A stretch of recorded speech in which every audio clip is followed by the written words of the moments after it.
Hi, and welcome to the tips and tricks for treating remotely via telehealth with the LVC Cure Board of Directors.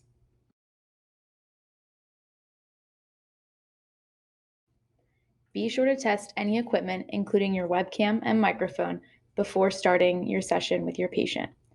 Try and position your camera at eye level before starting the session. If you need to, you can stack some books under your laptop and step away to get a full body view instead of tilting the laptop screen upward. This will make it easier for the patient to see the exercise or stretch that you're demonstrating.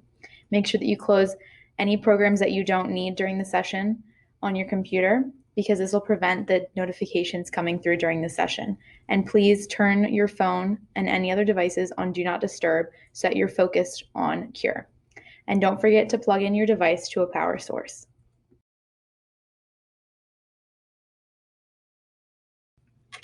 When considering your environment, make sure you are able to work in a quiet space that is free of distractions.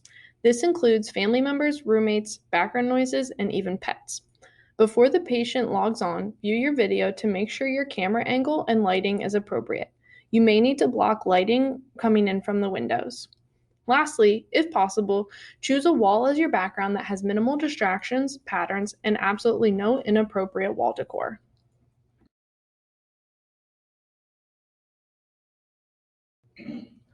Although you'll be treating the patient in the comfort of your own home or dorm room, you should still be dressed professionally. See the dress code in the Student Policies and Procedures document for a detailed description, but in short, wear a professional top and bottoms. In PT, you never know when you might have to stand up to demonstrate for the patient. Also, make sure to wear shoes.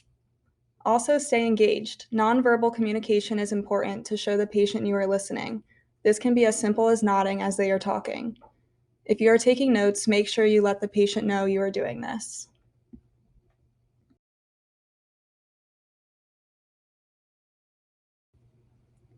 During your initial evaluation, start with an introduction about yourselves, what physical therapy is, and what the patient should expect at this session.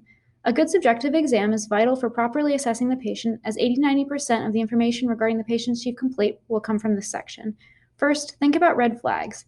Ask the right questions while assessing all of the body systems to determine if the patient is safe to treat over telehealth. If so, then get a full medical history beyond the intake form and get a feel for the patient's living situation. Ask open-ended questions about pain and other symptom levels, both at rest and with activity. Some objective measures can be done virtually. If the patient positions the camera correctly, then respiratory rate can be assessed. A good way to assess this without tipping off the patient is to ask the patient, can you position the camera so I can see your entire upper body? Next, based on the living environment and functional status of the patient, a functional movement screen can also be completed. A posture assessment can also be done, which definitely helps guide your plan of care.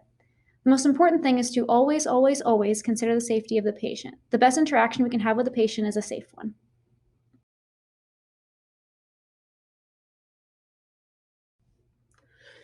During the treatment session with your patient, consider what interventions may be appropriate or inappropriate. Common virtual interventions include goniometry measurements, seated therapeutic exercises, and standing therapeutic exercises with handhelds. Patient education is also essential in regards to proper form and technique. The following safety measures are also important to consider so that injury can be prevented. This includes avoiding certain outcome measures and activities with a high fall risk, knowing the patient's limits, making sure the patient is in a safe environment, and educating the patient on indication of when to stop exercise. Also consider contraindications for exercise and use your best judgment. If concerned, consult with the supervising physical therapist.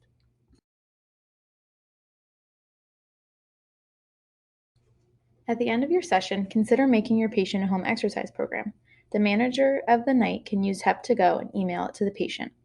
At the end of the session, the manager will also schedule the patient's next appointment. And at this time, you can address the patient's concerns and any feedback that they have for you.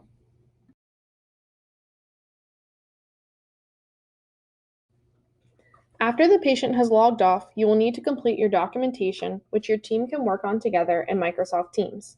If you have any questions for the supervising PT, make sure you ask before transitioning to Teams because they do not have to join you there. Once on Teams, we ask that the 6th year student log on to WebPT, share your screen, and proceed to complete the note together. Please remember that this is a team effort and does not fall on the responsibility of only one team member.